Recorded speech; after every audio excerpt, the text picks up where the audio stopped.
I'm Andy from D6 Evolution, and we're going to be talking about Chaos.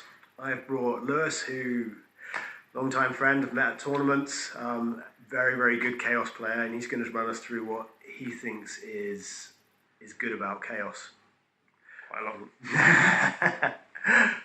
So I think for a start, I think the key to Chaos is, let's go over the Legion traits first of all, because they are what makes your Chaos army tick, isn't it?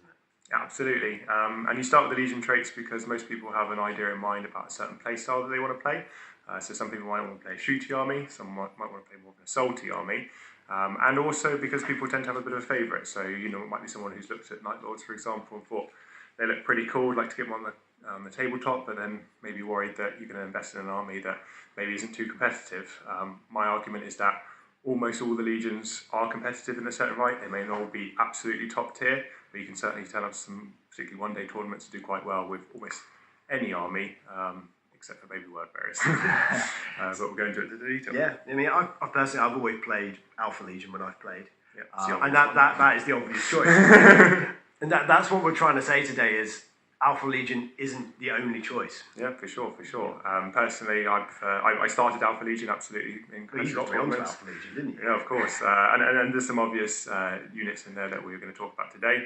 I've moved into World Eaters. I think they're absolutely amazing. They definitely have some holes in their army, but what they do really, really well. But that's true for Night Lords. It's true for Black Legion, Iron Warriors to a certain degree. So we're going to go through and cover a couple of those Legion traits now. Yeah.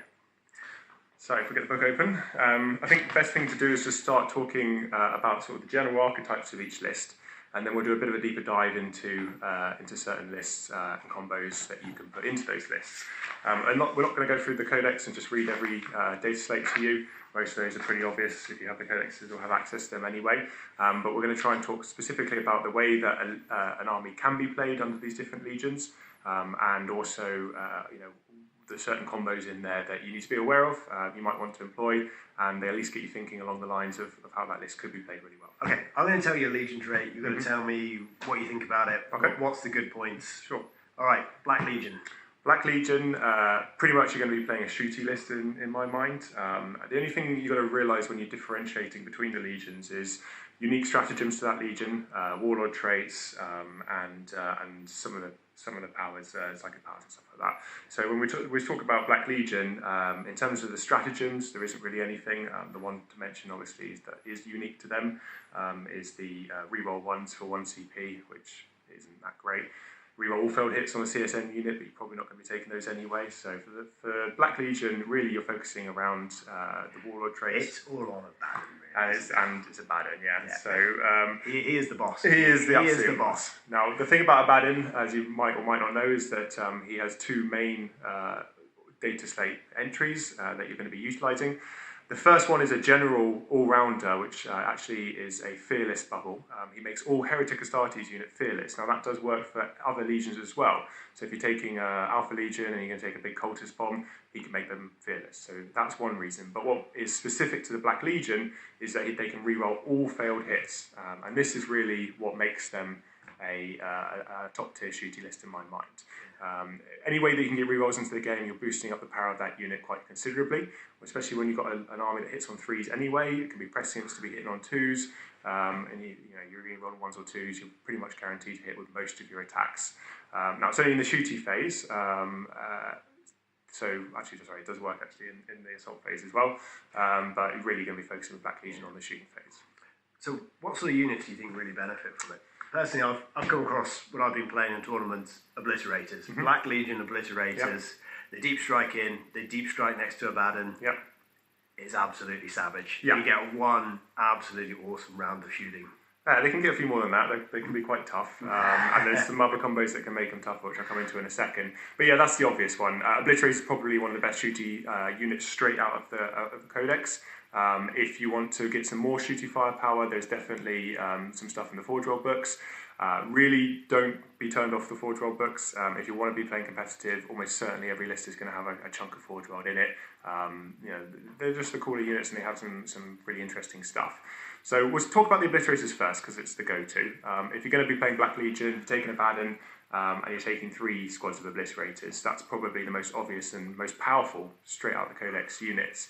Obviously, they get reroll to hits, but then you need to look at that unit and say, what is its shortfalls? Where can they get a little bit better? Are there any other combos I can bring in to make that something else maybe other people haven't thought about? So just, I don't want to go into too much detail, but for example, Obliterators, and this is one of the good things about Black Legion in general, is that they can take any of the marks. So they could be Khorne, Nurgle, Slanesh, Tzeentch, whatever you want. So if we talk about the Obliterators, that gives you quite a few options. So you played them as Alpha Legion, so which way did you go with them? Well, this is before they were nerfed. I did Tzeentch, which isn't so good now. The other great way I've played them is Slanesh Obliterators. The key thing there is you can shoot one again at the end of the turn for 2 command points. Yeah. A good thing just to note on that as well is that if you're taking multiple units, you're taking 2 or 3 units of Obliterators, you roll for the damage and the AP and the strength of the weapon, and then when you're choosing which one to strike again at the end of the phase using the stratagem that lets you fire twice, Endless Cacophony, you can decide to use the one that has got the highest. Because you don't re-roll it, do you? It's there for the phase. Exactly. So you re-roll the one with the strength 9, 3 damage, minus 3 AP. Absolutely. And that's why you take 2 or 3 units of those, so you get to see which one's best and then use it. And again, re-roll more hits because of a bad end. So that's one way to take it. My favourite way with Black Legion is to take them as Nurgle, which immediately doesn't jump off the page at you. But then you need to dip into the Chaos Demons Codex, and we are going to cover that, but we're not going to go into too much detail. But I think you have to cover it a bit, because the 2 codexes work so well together, particularly. Look out for units which have the demon keyword in Chaos Space Marines, because they're the units which work in Chaos Demons as well. Really well. And just to be really clear, straight out of the Codex, it's literally Obliterators, Possessed, and the Demon Prince. So yeah, it's going to be those units. So yeah, talking about Obliterators, Nurgle Obliterators, you can deep strike the Feculent Gnarlmaw, which is the Nurgle tree. And what that means is they get +2 to their cover save. So their 2-up cover save has now become, their 2-up regular save, has now become a 0-up save. Which means that's just filthy. It's insane. Well, you play against Dark Reapers. So Dark Reapers hitting you. They are wounding on 3s because of T5 anyway. They're only -2, aren't they? They're only -2, so you get your 2-up save. Yeah. Exactly. Yeah. Okay. If you fail one of those, you're going to be taking 3 damage, and that's how much health they've got. But no, that's really super strong. Just a few other things about that tree. It allows you to fall back and still shoot, so they get caught up in combat. That's the other problem with Obliterators. Normally is they suck in combat. Yeah, don't they absolutely do. But then you're putting them with a Baden, so he can cover them up. So yeah, there's some combos there. Another thing to just be aware of is that things like the low key from the Demon Codex still affects them. So if you're taking them Nurgle, and you do have a Nurgle, like a Herald or a Demon Prince in the book or whatever it is, he actually means that on 6s to wound, they get an extra damage. So their 2 or 3 D3 damage becomes D3 +1. So a nice little combo there. And the beautiful thing about all of that, as I said, is that because you have the flexibility, but also that Abaddon has all the keywords. So he is Nurgle, Slanesh, Khorne, Tzeentch, etc. So what that means is that he won't be taking mortal wounds from the tree, which is something that can be a bit of a problem with some of the other character combos you can have in there. So yeah, great all-round unit, lots of ways to play them. Slanesh for firing twice, Nurgle for being more resistant, as you'd expect. So, yeah. Great all-round unit. Personally, I think Nurgle's the way to go. Personally, yeah. I always think defense is much better than offense. If you can survive and have 3 or 4 turns of shooting, that's much better than one turn of amazing shooting. And they have enough firepower anyway, and from a defensive standpoint, they're pretty good. So you're just accentuating that. As I said, T5, 3 wounds, 2-up, 5-up, vulnerable, now extra cover save. So yeah, all round, absolutely fantastic unit. Yeah, I think if you're not using the Nurgle tree, you have to do a cultist screen to go with them, and there's probably no one better than having a Baden there next to those cultists to make you fearless. You have a big 40-man blob of cultists. No one's getting near your Obliterators. Yeah, and that's a fantastic way to play them. The only problem with them, with Black Legions, they don't have a delivery system for the cultists. They have, by delivery system, we need a way to get them up the field, so they're going to be wanting to deep strike. So you've just got to be thinking about that. But that's where you can mix and match with some of the other legions, like Alpha Legion, which we'll talk about in a later and Abaddon still makes anyone fearless. So, so absolutely. You could use an Alpha Legion. Which is what I played them. I played 3 Nurgle Obliterators with the tree and Abaddon, and a 40-man cultist, Alpha Legion, deep strike in front of them, make a little circle for them to come in. You didn't feel a little bit bad doing that? I didn't, because he was playing flyer ends and outranged them. So let's talk about the deficit. Just one thing you've got to realise is that they only have a 24-inch range, and they only have a 4-inch move. So they're assault weapons, so you can advance, but you've got the -1 to hit then. But obliterators can be outranged. Yeah. So don't drop. The times I've seen them being played bad is when you drop them at the back of the board. Yeah. Your aim is to try and drop them in the middle of the board. You deep strike if you deep strike a Nurgle tree in, that's fine. Yep. And you deep strike them in the middle of your big cultist blob. Yep, absolutely. So that's obliterators. If you want to carry on with Black Legion, there are other ways. As I said, there's shooty list, Fire Raptors, for example. It's from someone who plays 2 Fire Raptors. So Varied list doesn't benefit from a Fire. It's a fantastic unit. Well, the Fire Raptors are really only good when you can, again, buff them, and rerolling hits is a necessity on them. Making them Slanesh, meaning that you can give them Delightful Agonies, which is a 5-up field no pain, makes them that bit more durable. There's some things you can do with scenes and stuff as well, but yeah, generally that's the way. Yeah, the other good shooty one is doing Kill Shot. Yep. Kill shot with Baden. So Kill Shot Preds, if you don't know what that is, it's 3 Predators with las cannons or las cannons and auto cannons, and you pay 1 CP and it gives them +1 to wound, and it also gives them +1 damage as well. Which is great on the Predator autocannons because they're strength 7, so that means you're wounding everything on 3s, quite a lot of stuff on 2s, and you're flat 3 damage on the Predator autocannon, which means you're flat 4 damage on the Predator autocannon. And 2d3 shots as well, and you're taking 3 of them. So yeah, it's absolutely great. If you're going to do it, absolute heads up advice: 2 points for a combi bolter, which would also benefit from the +1 to wound, and also has 2 damage as well. It's for 2 points. It's absolutely worth taking. So yeah, that's it. If you want to dip into the Forge World book, Quad Rapier Heavy Bolters are really good because they also get all reroll to hits. Decimators with double Butcher Cannon arrays. These are just things for you guys to look up afterwards. Contemptors, they hit on 2+ anyway, but yeah, there's lots of options out of that book. Basically anything that's got a lot of guns on it, if it can reroll failed hits, it's going to be better. And that is why you take Black Legion for that. The only other thing that's worth mentioning, and it's just briefly touching into a Legion trait, is so they get +1 leadership, which you feel is from Abaddon, but it's still worth having. But really, you're talking about the advance, being able to advance because your rapid fire weapons become assault weapons. So that is good. It's worth remembering that you have more than it is for anything else. But those combi bolters on those Predators are going to be assault, so that works. Or bikes. Yeah, bikes are a great example because they're going to be moving 14 inches and they can advance 6, that goes 20 inches. But it means they can still fire their bolt guns and take flamers on them, for example. Yeah. And they're great little things. So. I don't think it's the best trade, but it's good. Yeah, absolutely. I think it's better than people give it credit for, actually. Yeah, for sure. Well, the thing is that if you're taking a bad in it, you have to take Black Legion to benefit from it, and then you work around that. Obviously, if you take another Legion with a Baden giving it the rerolls. When I first heard about it, I thought Baden gave rerolls to everything, and that would have been different. So you have to give you command points as well. And he gives you 2 command points, and he's just great. He's an all-round good character. Codex, which is as starved as command points as Chaos Space Marines is. Yeah, absolutely. 2 extra command points, that's great. If you think you take 3 squads of obliterators with Abaddon, you talk about 6. It's probably about 800 points your list, to be fair. Maybe about 900.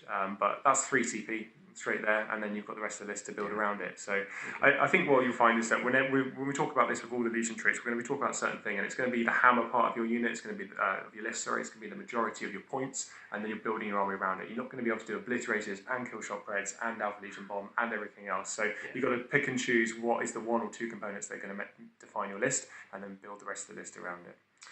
So that's Black Legion. Yeah. Should we talk about Iron Warriors? Yeah, absolutely. Not as good as Black Legion, but they've definitely got some things that would be worth looking at. Yeah, I mean, the Legion trait is ignores cover, isn't it? It is, which is good, absolutely. Well, we just talked about how the Nurgle obliterators would be great with their +2 cover, and then they play Iron Warriors who just ignore that. So you're taking that. There's quite a few things in the game which rely heavily on cover save. Even like a Space Marine in cover. Not having that 2-up save is amazing. Yep, exactly. And I play Ravenwing as my normal army, and they ignore cover a lot of the time. And I see it in action, and it's really good. Yeah, it really catches people off guard. Yeah, absolutely. Because people play around the cover, they move in a slightly different position than they would do if the table was just flat to try and get into that cover, and then it's just disadvantaged them. Particularly salty armies who are using that to try and get up the board, and they realise there's literally no point in being there. It should have just gone straight. It can catch people off. It's not super overpowered top tier, but it's nice to have for sure. Reroll against buildings. Yeah, that comes up Yeah, think about it. You're auto-hitting against buildings in close combat, and then Yeah. you're re-rolling all failed wounds. Anyway. For that one time someone brings like a massive bastion. Yeah. Well, I mean, people do play this list. You drop a bastion on top of an objective, and they can't get within 3 inches of it until they kill the bastion. Yeah. That'll be your one time to shine. That'll be your moment. That guy that plays 3 bastions, and you're like, wow, I got this. Yeah, so that's not the reason you play Iron Warriors. The main thing about Iron Warriors, really, I think you start with actually the Warlord trait, which is that fearless spell above 6 inches. So that is fantastic for big blobby units. If you want to play a couple of big squads of cultists, that works really well. You can play 20-man squads. That's the good thing about CSM that differs them to the Imperium, is that most of their squads can be taken in 20-man squads. So you take 20-man Khorne Berserkers, you can take 20-man Plague Bearers, you can take 20-man Noise Marines. And when you're taking 20-man units, when you start losing the casualties, 5 to 10 models, which people focus on a big unit like that, it starts to double down on the damage that you're taking. Yes, every army can ignore that with 2 CP, but on a CP starved one army, unit, exactly. You don't want to be spending. No, you don't want to be spending 2 CP. Well, you can just make Fearless it blobs anyway. is amazing. Yeah, so Fearless, and again, like Black Legion, very similar. They can take any of the marks, they can take any of the specific units. So Noise Marines are great, and they can fire twice, and they're Fearless. And then we come into their specific stratagem, which is the 6-up Feel No Pain for 1 CP. Look, it's not the best stratagem in the book for sure, but if you put that on as a 20-man Noise Marine squad, and you also cast Delightful Agonies, which is a 5-up Feel No Pain on them as well, because they're Slanesh, then that unit is Fearless, 5-up Feel No Pain, 6-up Feel No Pain. Yeah. Firing twice because it's Slanesh. There is some good stuff there, and we will build the But my favourite is that big blob of cultists. Yeah, that's the cultist bomb, yeah, for sure. Big blob of cultists, 5-up Feel No Pain. Yeah. They will not go away. They will frustrate the hell out of 5-up Feel No Pain, 6-up Feel No Pain as well. That's the 1 CP stratagem. And I think that's really important to note that when you're talking about the cultist bomb, people talk about it for lots of different reasons. One of the main things, obviously, is that it can deep strike down, it can play Alpha Legion and run up the board, and it can put out a lot of firepower. They can rapid fire 80 shots if they're within range. And you can cast Veterans of the Long War on them as well, so they're wounding on +1, and they can reroll. Then you can press against them, and they can get a Lord, can give some reroll ones. So you can shoot again at the end of the phase. And you can shoot again, yeah. So that's great. That's why lots of people talk about them. I played them. That's all your command points, Colin, just that. It is, but I must admit, I've played them a lot. That was like the main thing that I played was the Cultist Bomb, and I would say that I was more often than not, turning towards the latter stages of playing it, getting used to playing it, using them as area denial.